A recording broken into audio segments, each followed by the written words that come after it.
This is the District 2 Sports Podcast with your hosts, Gregory, Devin, and Big G, your voice for local sports in Southern Virginia. You can listen to this episode and hundreds of others on Spotify, Apple, or wherever you listen to your podcast.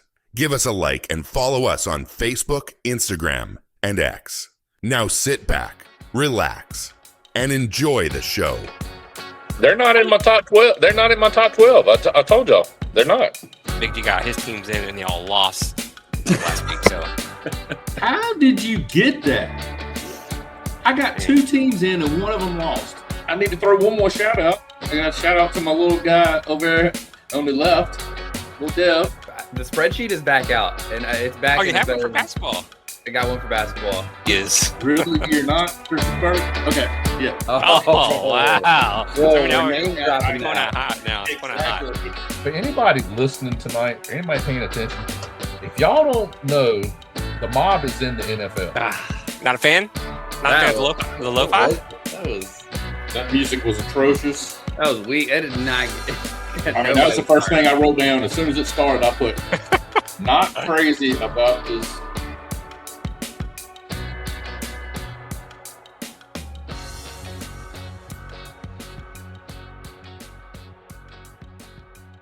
All right, so District 2 Sports Podcast. We're back with another episode today. And today we are joined by the newly appointed head coach of the Salem Spartans boys basketball team.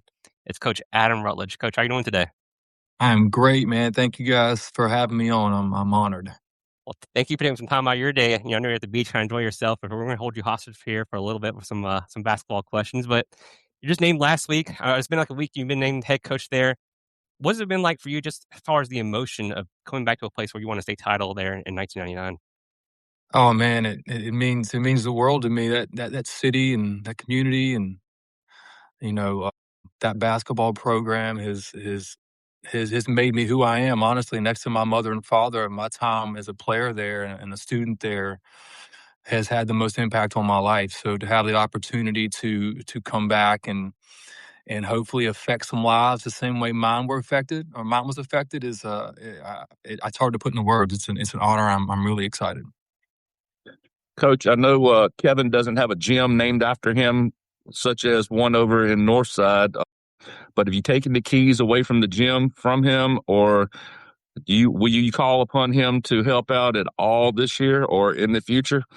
Yeah, so I'm working on getting that gym named after him. Don't worry, I'm already working on that. But I told Coach that he's welcome.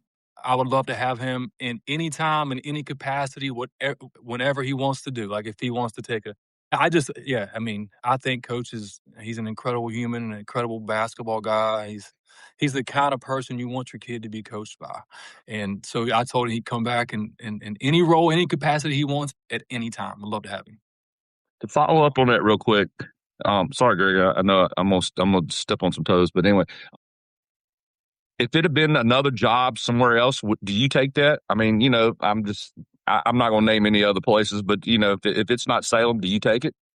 No, I don't. I was really happy at Andrew Lewis Middle School, coaching there and being a part of that Salem basketball program. And honestly, the Salem job was the only one I really wanted. That's just where my heart is. Honestly, I love it there. It's to walk the same sideline. I played for Charlie Morgan my time there, and to walk the same sideline as him and Coach Garson. And Coach Garson, man, when I was in middle school, like they were winning state championships, and I looked up to him. I wanted to play like him and Mark Byington. So, to follow in those footsteps, that's all. That's more than I could ask for. Big shoes to fill, but no, Salem that's where my heart is, and I didn't have any hopes of being anywhere else. Coach, so yeah, you mentioned you've been the middle school coach there at Andrew Lewis for the past 3 years. I think you guys went 44-4. I think you had a 16-0 season a couple years ago. Yeah. When did you ultimately decide that you were up to the task of being the high school coach and decide to put your name into the hat there for the head coaching position? I mean, up to the task, I guess we'll figure out if I'm up to it or not. I haven't lost the game yet though, so I'm doing okay. But I just I got into my first year at Andrew Lewis.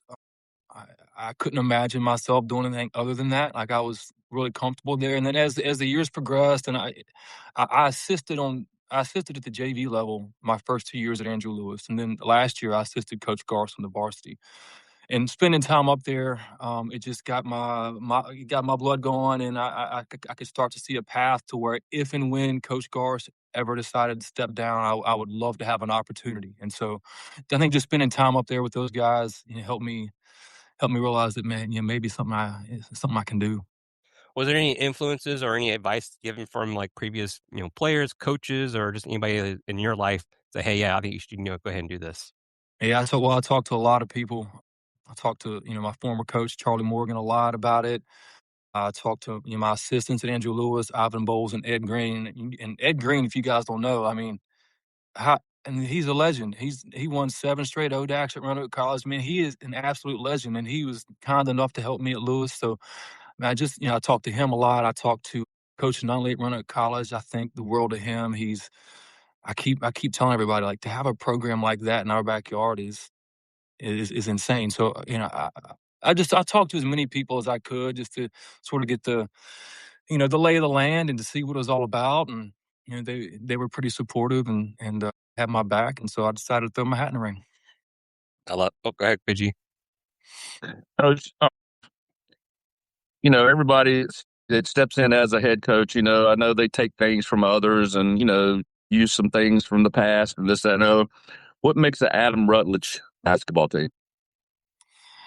My 2 favorite words are tough and unselfish.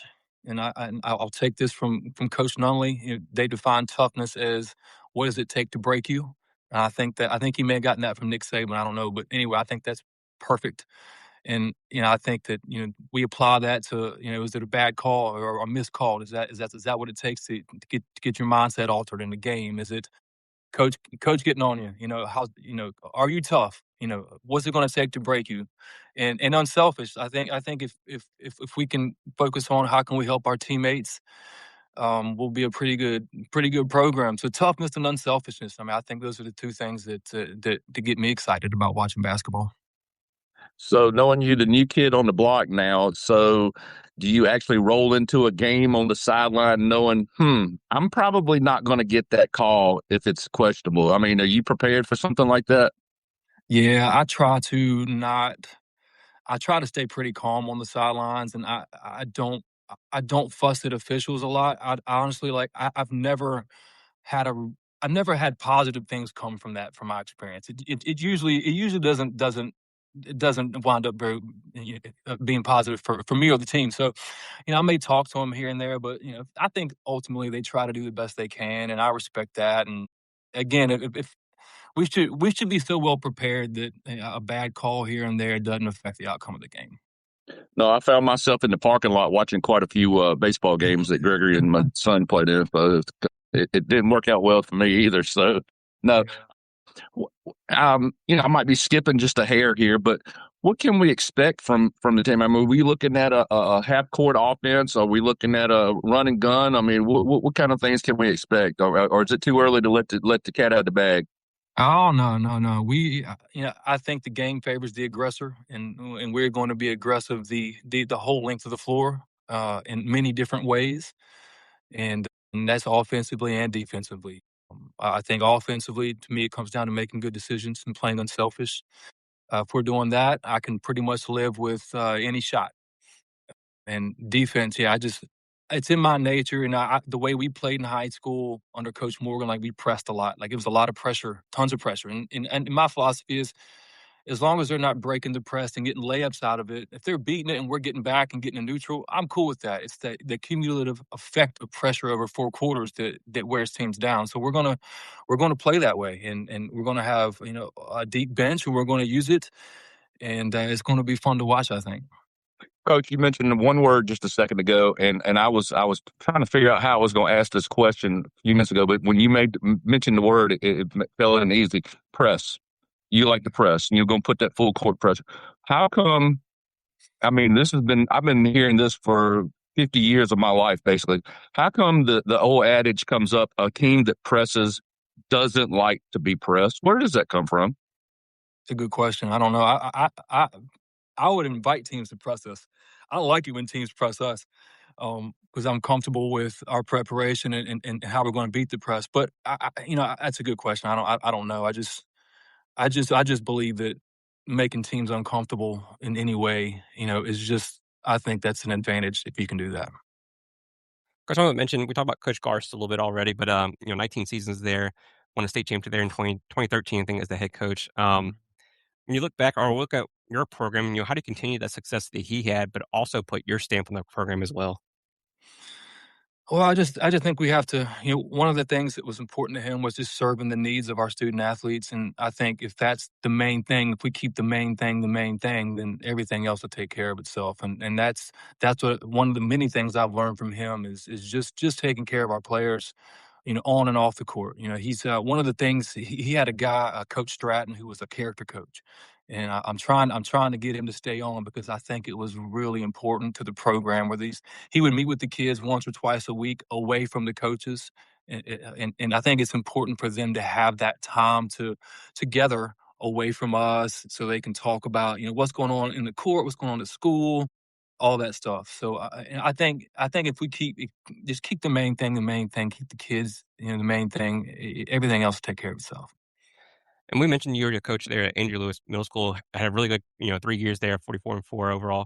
Do you feel like, or did you maybe lean into this as far as like the interview process? I coach these kids. We had a lot of success. They're going to come up through the program in the years to come. Did you lean into that a little bit? And then also just being able to give a coach them here in a few years, and you feel like you already have that camaraderie with them, and hope that translates to be on the court there for the high school team. Yeah, for sure. So the Rising Juniors would be the eighth graders, my first year at Andrew Lewis, and that was the team that went 16-0, and just a great class. I mean, honestly, that team could have coached themselves to 16-0. They were just that talented and that smart and that together. So, and that's absolutely something I leaned on during the interview process. These are all my guys essentially, other than the Rising Seniors, which I've assisted, but I didn't head coach them. They're my guys. I'm familiar with all of them. We have a great relationship, so it should be pretty smooth. Coach, I have, when we talked to Coach Garst and to Coach Pope, one of the things that I've mentioned over the process has been, I personally love the fact that those two guys especially have stuck with the public school system and stayed in there. And I'm just of the opinion, and listen, I'm not trying to throw shade at coaches who coach at these private schools or at these majors where, post grads, whatever you want to call it. I think there's some decent coaches in there, but if you're not good there, you're never going to be good. I mean, you got the best of the best of the best coming to you, so you should be good. Your record should indicate that. But what is your feelings towards the public school kind of atmosphere? How do you keep kids from running away from public school towards those other programs? It's a great question. I think about that a lot. I just think, it gets back to, keeping the main thing. All we can do is try to take care of them the best that we can and coach them the best that we can and be an advocate for them as far as recruiting goes and getting them exposure. And I think, one of our responsibilities is creating that network with college coaches. If we can offer them that exposure and those connections, then I think it helps them feel like I don't need to go anywhere. It's not, a lot of schools use the R word, that reclass word, and it's it's a powerful word these days. And again, I think it can be great for players, and ultimately I want what's best for my player. So if a player comes to me and her parents and say, "Hey, we're going to go to this school, we're going to reclass them, we think it's the best for his development," I'm all for it. I'll support it. I'll help them any way I can. I think a lot of times kids hear that word because it's a hot button word and they just want to do it, not knowing exactly what it entails.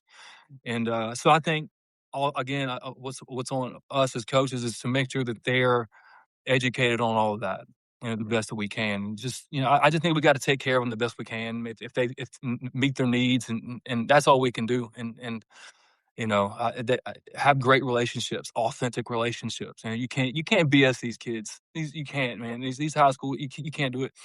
So and that takes a lot of time, and you got to really want to do it. And been fortunate to have been able to create a lot of relationships with these players, and I think that's it's just important, really important. I just feel like that this top 100 or this ESPN top 100 players has really been embellished. And, I'm trying to figure out, and talking to some coaches, it just depending on what they're looking for. Hey, I'm not looking for a high school senior. I'm looking for a somebody in the portal with some age or something to look at. We've actually talked to a couple of Division II coaches here lately that have actually said, "Hey, I need the high school kid. I want to develop him." So, how important is your high school senior going to be to you? Everything. I mean, you know, they're the culture. They set the standard, they set the tone, and the culture. To me, like a lot of guys will put stuff on the wall or write stuff up about what culture is. To me, it's just it's who we are every day, and how we act and how we treat others, and how we practice and prepare. And those seniors, man, that'll set that standard. They create the culture. I can me and the staff can preach it all day, but man, if they're not buying into it, if they're not doing it, it doesn't matter. So, man, those seniors are, they're everything. And again, like I just want to make sure that we are getting them the exposure. If they want to play college basketball, I want to make sure that we're getting them the exposure that they need and the resources they need to get recruited and to get to that next level. And that's ultimately, really important to keeping those seniors around too.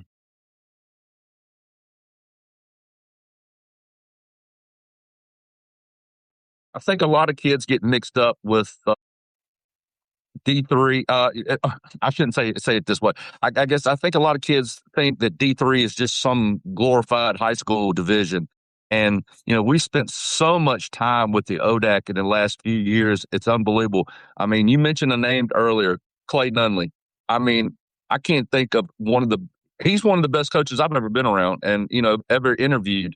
Caleb Kimbrough at Hampton Sydney, Josh Merkel at oh my God, Randolph Macon. I mean, Yeah. these guys have been on that level, and I'm just thinking some of these kids need to look at that D3 level as somewhere that I mean, it's some of the best basketball I've ever seen, and it's not selling yourself short by going somewhere like that. And I just think you're going to get a college education and be able to play basketball on that level.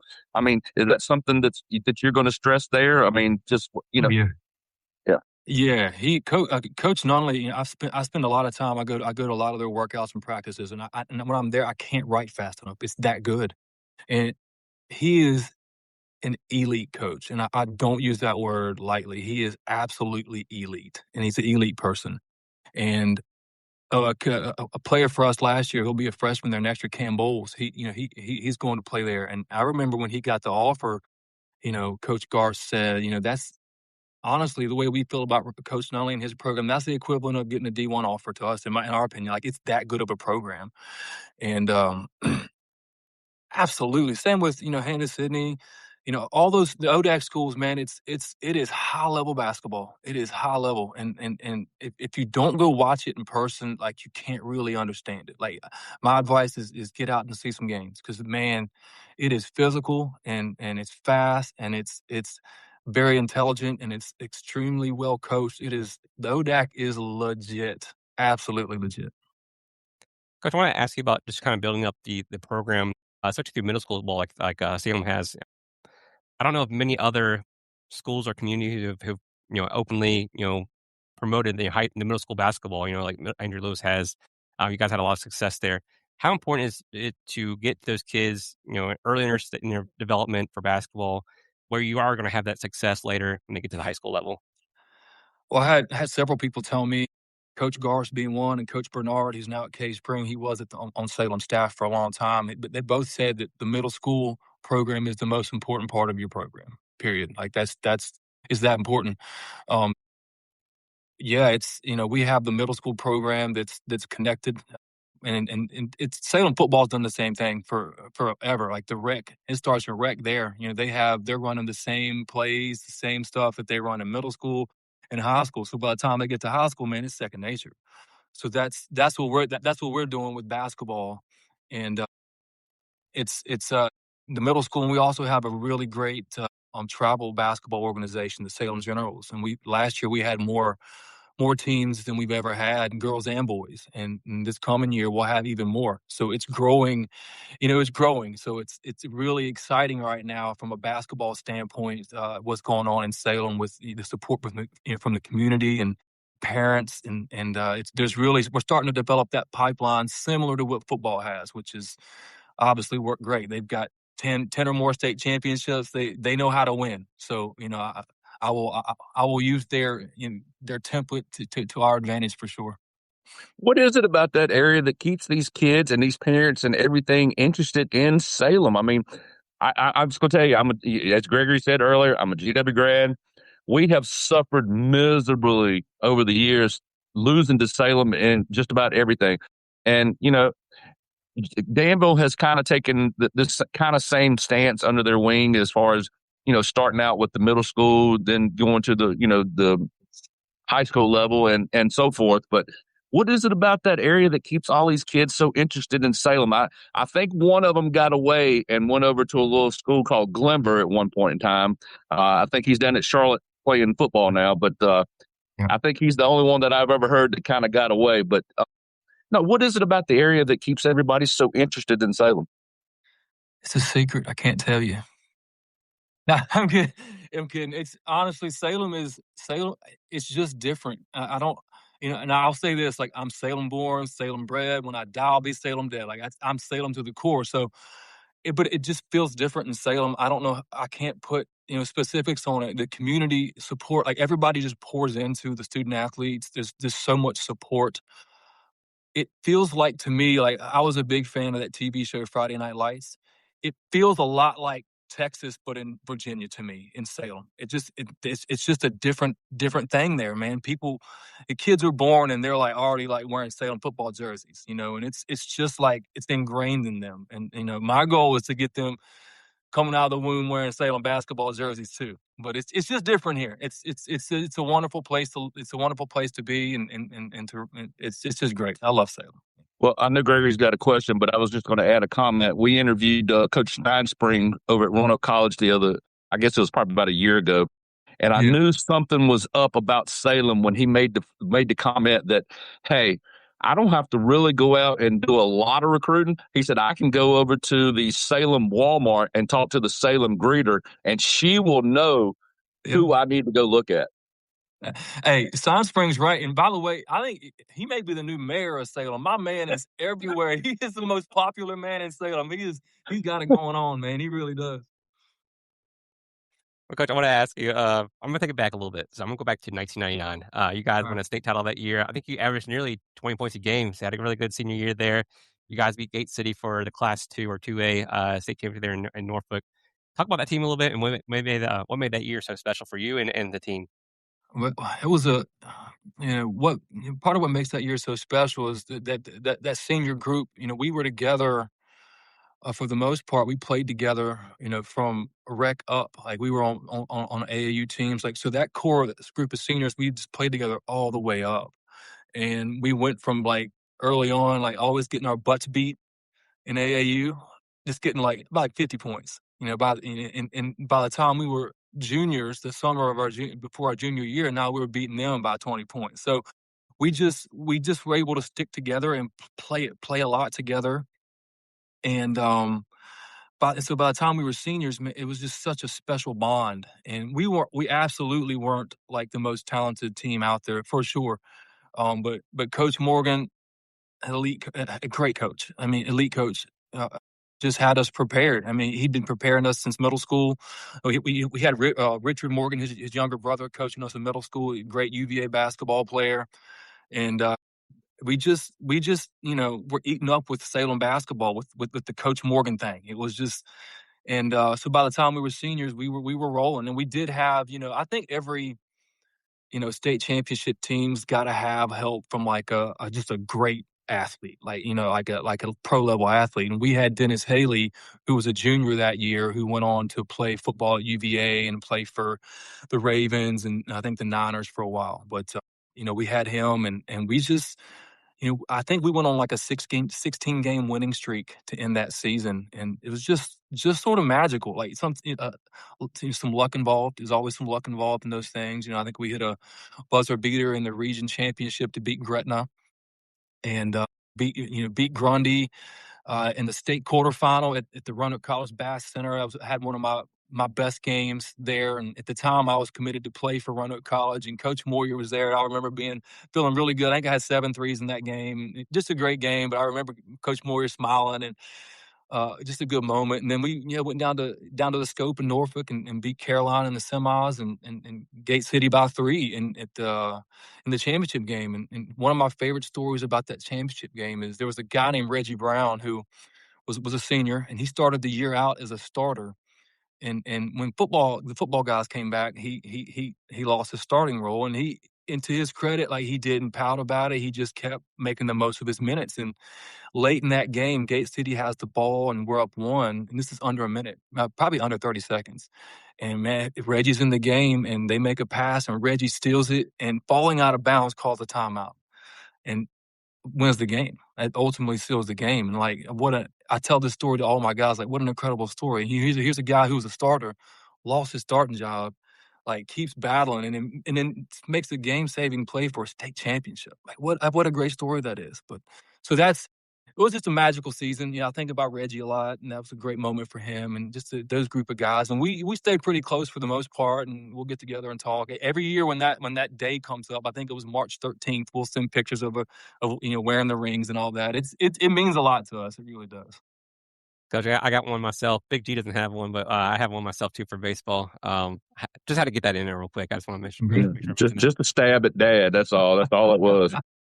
Hey, and look, I need to follow up with something, because Gregory, when you start mentioning names like Richard Morgan, he's like, that's German to him. I mean, he has no clue.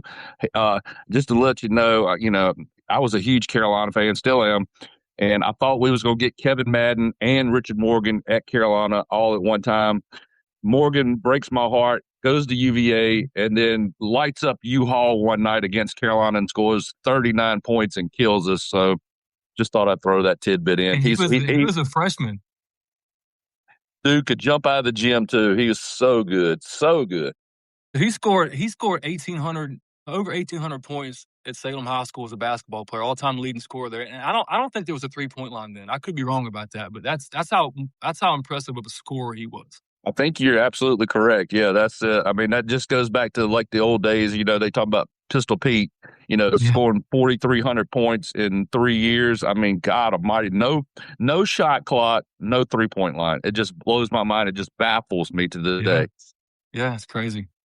Which I want to ask you. I mean, you mentioned something earlier. You were committed to play, basketball there at Roanoke College. Just talking about your career arc. I mean, you get to college. I don't know if you actually get there or not, but you decide to go to the music profession. How difficult a decision was that? And then, was there ever any doubts during that process? And what brought you back to the game of basketball?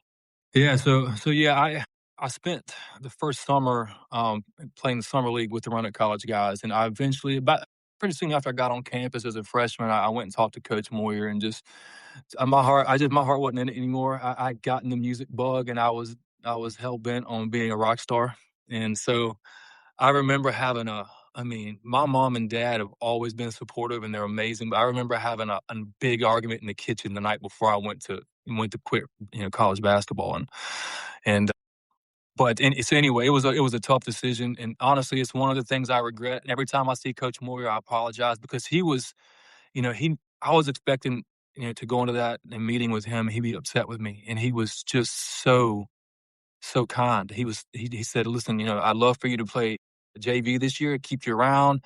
If that doesn't work, I'm just happy we could get you into school and get you a great education." He was, and I was expecting like him to be furious with me, and he wasn't. And I just, every time I see him, I thank him for for being that gracious, because he didn't have to be. And so at that point, to back up, my dad was a musician. Like me growing up, he was in bands. I was always around it. I started playing drums when I was little. And anyway, so at that point, like I joined a band. We were playing. And I was having a lot of fun, out doing that stuff. And eventually, years later, got hooked up with a guy named Phil Vassar in Nashville, and went down there, and we had a pretty fun run. I was with his manager, and we had social media people, we had a publicist. It was the full on deal. It was a lot of fun, and made a couple records, and so we went through all of that. Did a lot of really great stuff, and it just sort of fizzled out. Just it's like it's ultra competitive, and you find out real quick where you stand when you go down to Nashville, and ultimately, I just wasn't up to it, and then I had young kids at that time, and they were getting older to where they were starting to play sports, and my son loves basketball. He's eating up with it, and now golf, but he um he started playing travel basketball in the third grade, and so I start going to these practices and watching. He's playing for the Salem Generals, and like we're back in the old gym again, the old high school gym. I'm looking around, our state championship banners up there. I'm like, man, this feels pretty good, and so I started to get the bug, and a couple years later, I got to assist his team, and then it just snowballed. I was in. It's like an addiction. Hey, I know it won't the '80s, but where's the what's the name of the band, and where's that mullet haircut? I did. So I never had a mullet. I did have long hair at one point. I hope I've wiped the internet clean of those pictures. We'll see. But yeah, so there was when I was in Nashville, it was just my name, Adam Rutledge, and that was my music is still on. It's YouTube, all that stuff, YouTube, and we had a music video on CMT.com my first single, and it was number one on there for a couple days, and so there's proof out there, still on the internet someplace. So is this going to be the walkout music now for the team? Man, if everybody's asked me about that and singing the national anthem, and the answer is absolutely not. There's not enough money in the world for me to sing the national anthem or to use my music. Now, in middle school, I had a couple players clown me. They'll pull up like an old music video, like, "Coach, this you?" and start laughing at me. So I'm sure I'll get a lot of that, but it's all in good fun. Those schools are rough, I tell you that. Coach, I mean, the reason why I brought that up because you mentioned in your, I think one of the interviews you did, how that music career is kind of going through that process is very similar to being a coach, how you envision the game and playing it out for it happens. If you could just talk about that a little bit more too. Yeah, I mean, I remember Coach Morgan telling us, on bus rides to away games, put your headphones on and then close your eyes and envision the game. Like, just play it out, like what you expect to happen, what you think might happen, and that'll help prepare you for the game. And that's something I've taken from my time there, and I did it in the music industry before we do shows, or we did some TV shows and some high pressure stuff. I would do that, and that's to me, like, it's just how I prepare. That's how I'm comfortable. It's the only way that if I do that and I prepare to my fullest, then I can live with the outcome. I can have peace of mind with that outcome, and so that's yeah, they're all the same. It's all a performance to a certain extent. Coaching is different in that there's only so much you can do to help them when they're out there, but that's why the preparation is so important and the visualization. Even I visualize practices, or open gyms, or lifts, and I take time to really think about what's going to happen that I'm not prepared for. How's someone going to attack us? What would I do to try to beat us? That kind of thing. It's really spend time visualizing that and self reflecting, and it just makes me feel better on game days or at showtime. I'm ready to go. Coach, I'm going to narrow this down to a coach, okay, instead of a person or being or whatever, but somebody, you may have already done this. Hey, who knows? But somebody, a coach that you would like to sit down at dinner with and pick his brain, or somebody that you may have already done it with. Oh man, so do I have to give you one name? You can go a couple. I mean, they could be past, present. They could be they could no longer be living. I just know that's Dean Smith would be somebody I'd sit down with, no doubt, and just try to understand and not maybe it's not all about coaching. Maybe it's about humanity. Yeah, no, John Wooden is the first name. That guy had it figured out, man. I give all of my eighth graders, now seniors. He's got a book. It's just he wrote it towards the end of his life. It's just sort of like little bitty passages about what he's learned. I think. I mean, I have it on audiobook, and I listen to some of it every day. I think it's that good. It's just amazing. His perspective at that point in his life. Man, you just can't put a price tag on that. So John Wooden would be someone absolutely. I grew up a Michael Jordan fan, so Phil Jackson. Man, how did he manage all that as a coach? And of course, like as I've told you, Clay Nunley is somebody I respect, and I probably bug him to death as much as I text and call him. I mean, I just am in his ear all the time, and he's so gracious with his time. Charlie Morgan, my goodness, my former high school coach is the same way, and so those guys are coach, um, coach Coach Jackson, and he'd be great. He'd be great. Yeah. Coach, I want to ask you about next season. I mean, well, it's about basketball and then Roanoke Valley in general. I mean, River Ridge. I mean, it was crazy this year. I mean, with Patrick Henry and just Christiansburg and Patrick Henry, all those teams. You guys, it was a bloodbath in there. Talk about Yeah. that district as far as basketball goes, as far as the talent goes, and then will you guys be keeping the same kind of schedule, or how much influence will you have on the schedule for next year? Yeah, so scheduling next year will be the same. I do want to look at in future schedules getting us into some some higher level Christmas tournaments. We played in the Arby's Classic when I was a player, and I thought that was really valuable to our team postseason. Um, but yeah, it's a great. I mean, goodness, PH is always good. Case Spring is always good. Christiansburg's tough, really tough. I mean, it's it's a tough district, man. It just is, and that's how it should be. I mean, that's I wouldn't want it any other way. You don't want to, back when I played, there were teams where you knew that you're gonna go in, you're probably gonna get a win. That there's not a lot of that anymore. Everybody's good. Everybody's really good. If you don't come in prepared and bringing it, you can lose.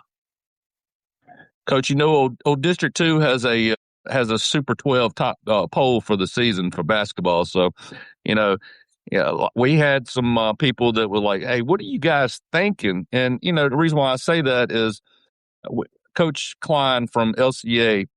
I mean, he picked one of the most brutal schedules ever this year to play. And, here, I guess midway through the season or towards the end, he was, like 12 or I mean, he might not even had 12 wins, but he had like 7 or 8 or 9 losses. And you're sitting there going, how can this team be in the top 5 or top 10 or whatever? And, it's all about the competition. And I know they made a nice run there, but he was all about setting up the season and preparing his players for what they could see in the playoffs. So, is that something you're interested in as well? Absolutely, and that's one that's one of the reasons this summer is so important for us. And I got as heavy of a team camp schedule as I could, it being as late in the game as I was hired. We're playing a team camp with Phenom in Rock Hill. We're doing a couple days in Dobbins Bennett High School in Tennessee there at Kingsport. We're doing a day camp at VCU, and we're going to VHSL Live down in Richmond at the end of June. So my goal for the summer is how can we play teams equivalent to what we're going to face in the playoffs? That's what my focus is on preparing us to win region and state games. That's the goal. Yeah, it's everything. Yeah. Coach, I'm talking about the roster for next year. I think you guys, I mean, this is according to Max Preps, and Big G loves Max Preps, and they're wrong a lot of the time. But I think you guys lose maybe six seniors next year, going to next year. And I don't want to leave anybody out, but you bring back a kid named Braylon Smith. I think of the world of. I mean, he kid is good. Only a sophomore last year. Will be a rising junior. Overstreet, a couple of players too coming back. Just talk about next year. What are you looking at as far as the roster goes? Oh yeah, Braylon is a kid I coached in eighth grade, my first year at Lewis, and we instantly had a really great relationship, very close.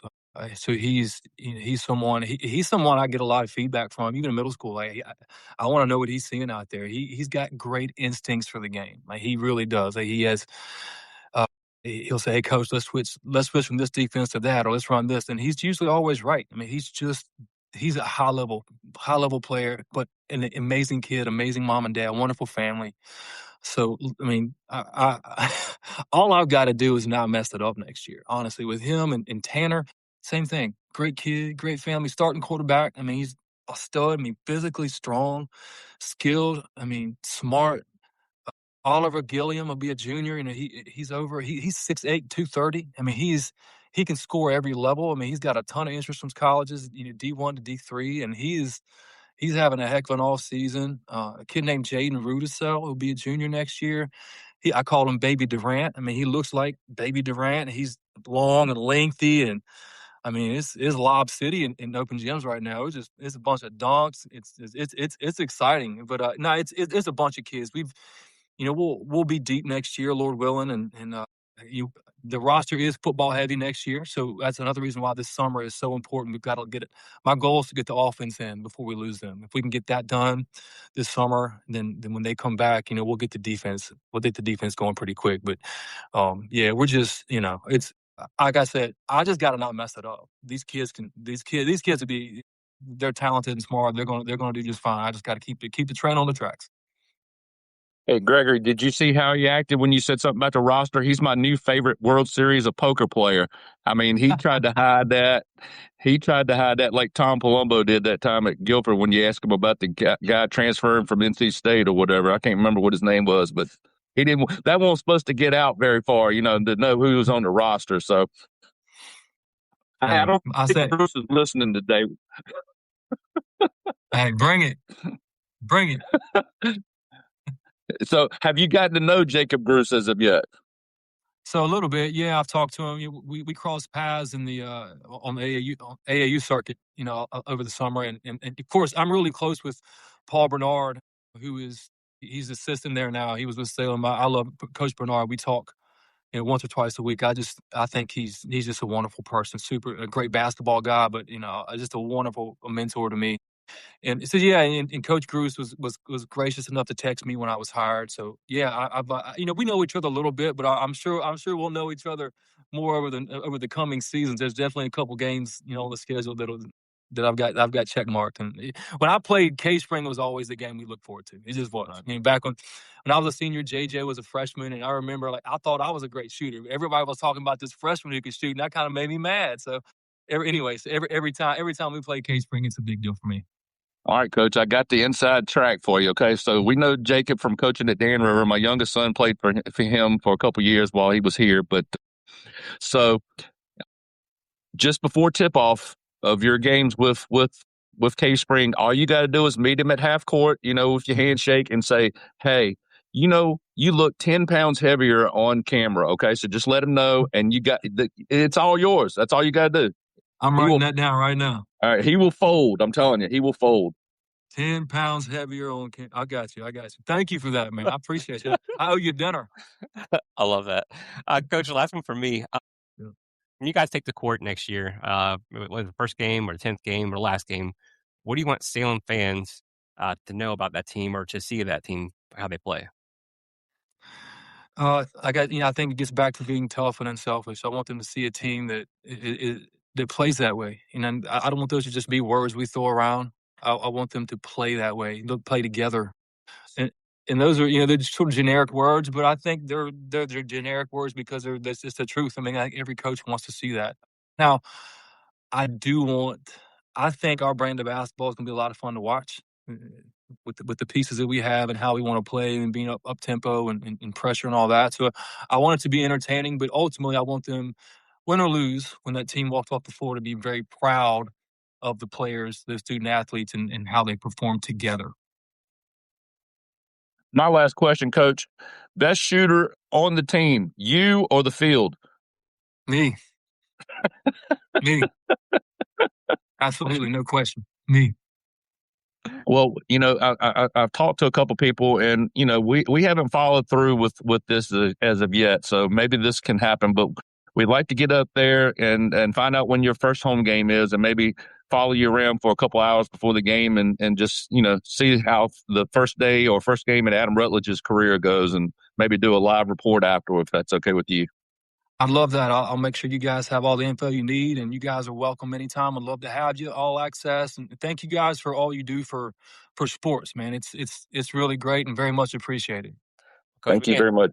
Yeah, Coach, we can't thank you enough for coming on here. I mean, it's been a great conversation. I know that you'll make Salem proud just because your previous playing days there, and just kind of you said you're Salem through and through. So I know they're gonna be proud of you. But thank Coach you very Adam much. Rutledge there at Salem High School. Thank you, Coach. Thanks, guys.